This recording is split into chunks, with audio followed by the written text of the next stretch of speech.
Good morning and happy Monday to you. We're starting today off with a chocolate recipe inspired by candy, specifically a York Peppermint Pattie. So imagine drinking one of those in today's mug.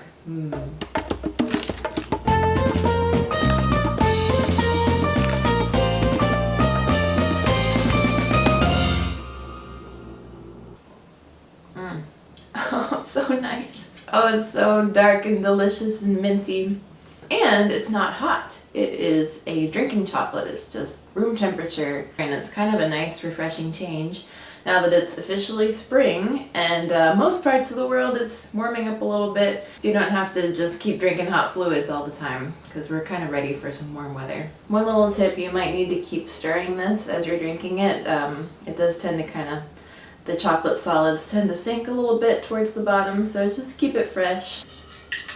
I hope you had a wonderful Easter weekend and are looking forward to the week ahead. It's always a little challenging to come back to regular life after spending time with family and friends, but chocolate helps. So I have a few different candy bars I want to try and adapt. I love peppermint patties. Those are so good. Candy has kind of a bad reputation for being full of sugar and terrible for you, but when you're making your own, you have control over what goes in it, so it can be significantly less sweet than if you were to have just straight candy. So a great way to preserve the flavors that you like, but reducing some of the negative impact of what you might just buy in the store, is to experiment with your own concoctions. Cutting it with water actually helps the chocolate solidify a little bit. You normally don't want to add water to your chocolate because it makes the chocolate seize, which basically means it just kind of gets hard and kind of a wonky texture. But for today's purposes, it works really well. So enough about that. Let me know your favorite candy bars, and we'll see if we can come up with some great recipes. Cheers! So you know the drill, we start with heat. I'm gonna add my half mug of milk. So while that's heating up, I've got here about an ounce of completely unsweetened baking chocolate. And you can find this in the baking aisle at the grocery store, but just get it into smaller chunks so it'll be easier to melt. I love the smell of chocolate in the morning. I'm going to reserve a few pieces for decoration later. So I'm going to add my shavings to a mug. Trying to be careful not to spill any. And now we just pour our hot milk over top.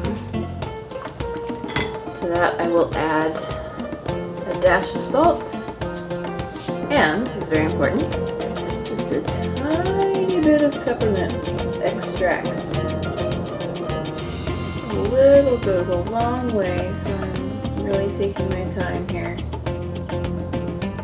There, alright, I just got about 2 drops in there, and I was going for 1, so if you have an option between 1 and 2, just use 1, but this should be alright.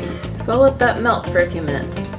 And a few minutes later, this is nice and melted. Just gonna mix it all up.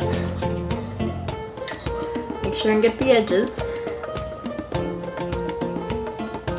2 spoonfuls of sugar. Mix those in.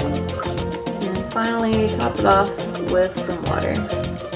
Just room temperature, filtered water.